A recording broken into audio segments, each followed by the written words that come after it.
검색 사이트고 뭐 신문이고 전부 오징어 이야기만 나오고 있어요. 아무튼 그래서 결론 먼저 말씀드리면 유리 끝단 모서리를 보면 알 수가 있어요.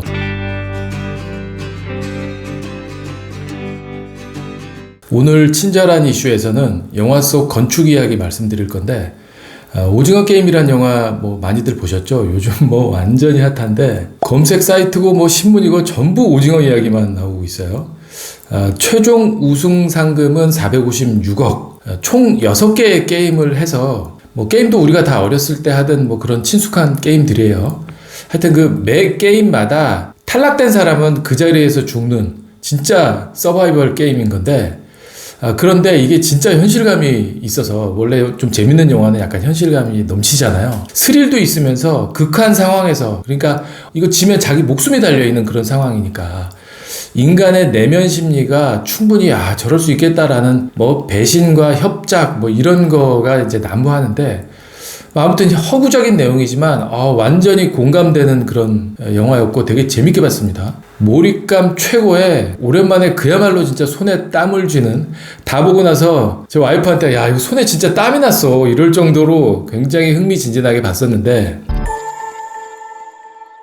이 6개의 게임 중에 제일 스릴 있었던 장면이 강화유리 다리라는 게임이 있는데, 징검다리처럼 앞에 2개의 판유리가 있어요. 예를 들어서 왼쪽이 강화유리면 오른쪽은 뭐 일반 유리 이런 식인 거예요. 그런데 두께도 똑같고 2개 다 뭐 겉으로는 구분이 안 돼요. 어느 쪽이 강화유리인지 어느 쪽이 일반 유리인지 구분은 안 되는데, 아무튼 강화유리를 내가 판단해서 그걸 밟고 총 18개의 유리 징검다리를 무사히 건너면 통과하는 그런 게임인 거예요. 그러니까 어느 게 강화유리인지를 구별해낼 줄 알면 살 수 있는 거죠. 그런데 이 강화유리 구별법, 이게 실생활에서도 꼭 필요한 거거든요. 왜냐하면 지금 보고 계신 이런 것들이 다 강화유리로 설치되어져야 하는 것들이에요. 현관 중문, 샤워 부스, 뭐 테이블 등등.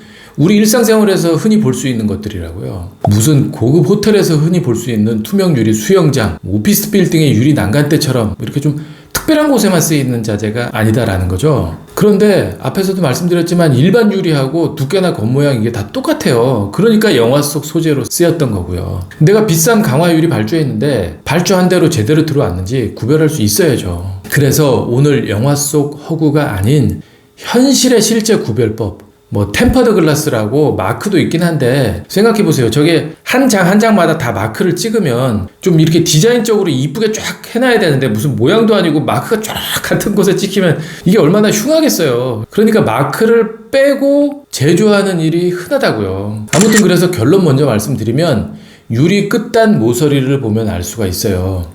일반 유리는 저게 칼날처럼 날카로운 데 반해서 강화유리는 모서리를 갈아냈어요. 이걸 면치기라고 하는데, 그래서 예전에 저 어렸을 때 현장에서 고참이 알려준 뭐 민간요법 같은 구별법인데, 손톱으로 유리 모서리를 이렇게 긁어요. 요 손톱 등으로 유리 모서리를 이렇게 긁어서, 일반 유리를 긁었을 때는 저게 날카롭기 때문에 손톱이 하얗게 벗겨져요. 그러면 일반 유리, 벗겨지지 않으면 강화유리. 왜냐하면 면치기를 했기 때문에 모서리가 부드러워서 벗겨지지가 않아요. 그리고 또 하나 구별법. 반사된 물체가 살짝 왜곡되어져서 보여요. 유리 한 장 한 장마다 어떤 그 휘어지는 각도가 조금씩 달라서 지금 보시는 것처럼 어떤 유리는 그대로 보이고 어떤 유리는 살짝 꺾여져서 보이고 뭐 이런 현상이 벌어지는데, 강화유리엔 왜 이런 특징이 있느냐? 강화유리 제조 과정을 보면 이해가 되는데, 오늘 이걸 말씀드리겠습니다. 강화유리는 다 만들어진 일반 유리를 가지고 한 번 더 가공해서 만드는 거예요. 그러니까 당연히 규격도 같고 겉모양도 같을 수밖에 없어요. 제조 과정을 보면 일반 유리에 약 700도 정도의 고열을 가해요. 그렇게 고열로 가했다가 표면을 급격히 상온에서 식혀요. 이 과정에서 표면은 차갑고 내부는 뜨거운 상태가 유지가 되게 되는데, 그러면 뭡니까? 표면은 줄어드는 힘이, 내부는 늘어나는 힘이 유리 자체에 가해져 있는 상태로 완성이 되는 거예요. 이게 강화유리예요. 일반 유리의 5에서 10배 정도의 강도, 위키백과에 나온 얘기입니다. 그런데 이게 어떻게 이렇게 강도가 세지느냐? 유리가 깨진다라는 거는 유리를 예를 들어서 망치로 쳤을 때 맞는 그 포인트가 이 망치가 때리는 힘을 견디지 못하면 부러지면서 이게 깨지는 거거든요. 근데 강화유리는 유리 자체의 인장력과 압축력을, 그러니까 힘을 미리 가해서 어떤 그 견디는 힘의 한계치를 높여놓은 거예요.